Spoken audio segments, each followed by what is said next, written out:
جی تو علیمہ خان کی عمران خان سے بالآخر ملاقات ہو چکی ہے. گزشتہ روز پی ٹی آئی قیادت ملاقات کے لیے گئی لیکن علیمہ خان صاحب آپ کو نہیں ملنے دیا گیا. آج آپ کی بالآخر ملاقات ہو چکی ہے, کیا کہنا تھا خان صاحب کا ذرا بتائیے گا.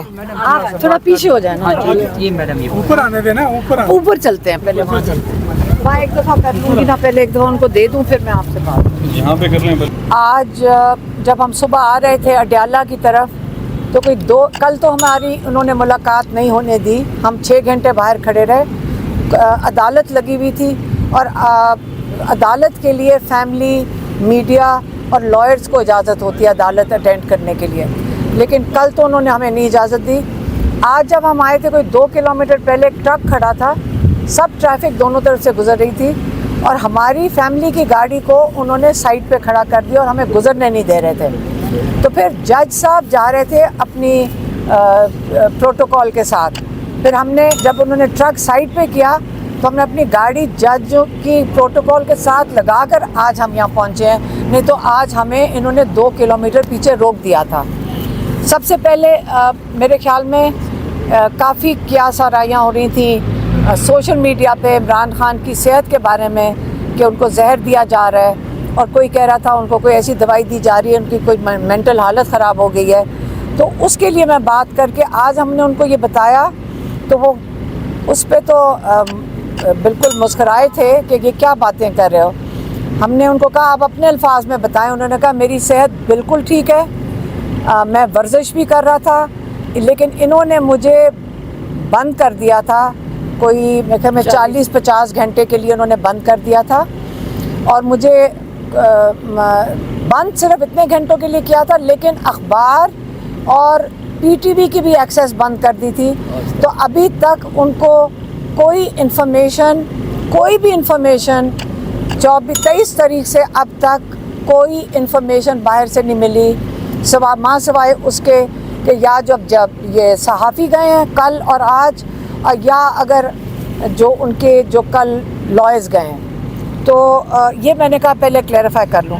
پھر ہم نے خان صاحب کے کو جو کافی چیزیں ہوئی ہیں, جو سانحہ ہوا ہے جس کو ہم اسلام آباد میسیکر کہتے ہیں, اس کے بارے میں کافی انفارمیشن دی, ان کو کافی ڈیٹیلز بتائیں. اور یہ کافی کچھ آپ کو پتہ ہے سب کو کہ سوشل میڈیا پہ بھی چل رہا ہے, اور کئی بچے جو یہاں پہ بھی کھڑے ہیں یہ ادھر موجود تھے, تو اس کے بارے میں بتایا. تو خان صاحب عمران خان کافی شوق میں تھے, مطلب کافی زیادہ شوق میں تھے. وہ تو باری باری پوچھے تھے کیا بات کر رہے ہو. تو ان کو یہ بھی بتایا کہ جو اس سے 12 کا یہ فگر آ رہا ہے کیونکہ لوگ لاپتہ ہیں یا جیلوں میں, اس کے اوپر بھی واضح نہیں ہوا ہے. ہمیں بتایا جا رہا ہے 5-5 ہزار لوگوں کے فگر کا. لوگ لواحقین اپنے رشتہ داروں کو جیلوں میں ڈھونڈتے پھر رہے ہیں, ان کو یہ نہیں پتہ کہ کس جیل میں ہے. تو کیونکہ وہ اس وقت دعا کر رہے ہیں کہ ہمارے رشتہ دار جیلوں میں ہوں, ہمیں بھی رابطہ کر رہے ہیں, اس لیے ہمارے پاس یہ کافی انفارمیشن ہے. اور جو ڈیڈ باڈیز ہیں وہ لاپتہ ہیں. اگر انہوں نے ہمیں کہا کہ ساروں کو کہو جا کے کہ جیل ہسپتالوں میں جائیں, جو زخمی ہوں ان کا پتہ کرائیں, اور جو شہید ہو گئے ان کا پتہ کرائیں. تو ہم نے کہا کہ لوگ اگر جاتے ہیں ہسپتال میں تو ان کو اٹھا لیا جاتا ہے, اور اگر ان کو دھمکیاں دی جا رہی ہیں, رشتہ داروں کو دھمکیاں دی جا رہی ہیں, اور اگر کوئی ایف آئی آر فائل کرنے کی کوشش کرتا ہے اس کو دھمکی دی جا رہی ہے.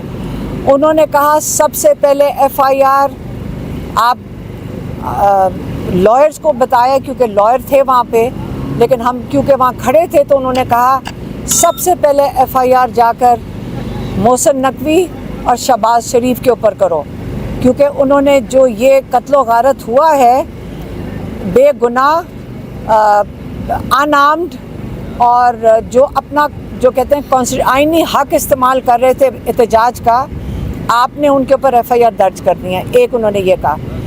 دوسرا انہوں نے کہا کہ یہ جو ظلم ہوا ہے اور یہ جو انہوں نے لوگوں کو وہاں بلا کر ایک قسم کا ایمبش کیا ہے, اور آپ نے دن سے سنائپر رائفل سے کیا ہے اور رات پہ تو آپ نے آ کے پوری ایک بریگیڈ لا کر اس سے حملہ کروایا ہے, بالکل اندھیرے کے اندر انہوں نے کہا یہ لال مسجد کا جو واقعہ تھا یہ اس سے بھی بڑا سانحہ آپ نے کر دیا ہے. اور انہوں نے کہا کہ جو 71 میں ہوا تھا جب یحییٰ خان کے وقت میں ایک وہ سانحہ تھا، پھر آپ نے اکبر بگٹی کے ساتھ جو کیا، آپ کا خیال ہے کہ اس کے بعد آپ بندے کو ختم کر دیں، اس کے بعد چین آ جائے گا؟ آج تک بلوچستان میں اس چیز کو بھولا نہیں گیا اور یہ یاد رکھتے ہیں. اور یہ اس قسم کا جب آپ اٹیک کرتے ہیں اس سے غصہ کم نہیں ہوتا، اس میں رنجشیں ختم نہیں ہوتی، اس میں بڑھتی ہیں. اور اس وقت انہوں نے کہا غصہ بہت زیادہ بڑھے گا. 9 مئی کے بعد لوگ شوق میں تھے اور خوف میں تھے، لیکن جب 8 فروری کو لوگوں نے ووٹ ڈال دیا، اس کے بعد لوگوں کو اپنی ووٹ سے پتہ چلا کہ جمہوریت میں ہمارا حق ہے، اس ملک میں ہمارا حق ہے.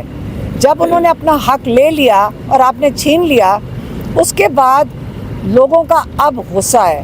پہلے ان کو حق چھیننے پہ غصہ ہے، اب ان کے اوپر جو ظلم کیا جا رہا ہے اس کا غصہ ہے، اور یہ غصہ بڑھے گا. آپ یہ سمجھ لیں کہ ظلم کرنے سے آپ بھول جائیں کہ لوگ گھروں میں بیٹھ جائیں گے اور آرام سے یہ ظلم سہ لیں گے. وہ اپنے حق کبھی نہیں بھولیں گے. عمران خان نے پاکستانیوں کو کہا ہے یاد رکھنا کہ ظلم، ہم نے کہا تھا کہ ظلم ہوگا، مشکل آئے گی، قربانیاں دینی پڑیں گی، لیکن یہ نہیں مطلب کہ ہمیں دکھ نہیں ہے اس کا. اللہ تعالیٰ شہیدوں کو اونچے درجے دے کیونکہ ان کی قربانیاں کبھی بھولی نہیں جائیں گی. لیکن اس کا یہ نہیں مطلب کہ 24 کروڑ لوگ اپنا حق بھول جائیں لینا. ابھی بھی آپ نے اٹھنا ہے. انہوں نے کہا ایک لاسٹ کارڈ ہے جو میرے پاس ہے، جو آپ کو کسی کو نہ بتاؤں گا، نہ پتہ چلے گا، لیکن وہ میرے پاس ہے، لیکن ابھی استعمال نہیں ہوگا. لیکن اس وقت جیسے کہ جو سسٹم کہتا ہے ہم اپنی عدالتوں میں جائیں گے، ہم سپریم کورٹ میں جائیں گے، ہم اس ظلم کے خلاف کہ آپ نے سنائپر رائفل سے لوگوں کو، اپنے لوگوں کو، انارمڈ لوگوں کو جن کے پاس کوئی ہتھیار نہیں تھا ان کو مارا ہے. سپریم کورٹ میں جائیں گے. ہم انٹرنیشنل اداروں کے پاس رپورٹ ہیومن رائٹس ابیوز کی، اس قسم کی چیز دنیا میں نہیں دیکھی گئی. یہ دنیا میں نہیں دیکھی گئی، آپ چھپا نہیں سکیں گے. یہ سب کچھ باہر آئے گا اور انشاءاللہ ہم اس کو پرسیو کریں گے. اور اپنے لوگوں کو وہ ہدایت اب کہتے ہیں ہم کروں گا کہ اس کو بالکل لوکل لیول پہ بھی، سپریم کورٹ میں بھی اور انٹرنیشنل بھی آپ اس کا پورا بھرپور طریقے سے اس کو ہائی لائٹ کریں. یہ ان کا پیغام تھا، یہ میں نے آج آپ کو دے دیا.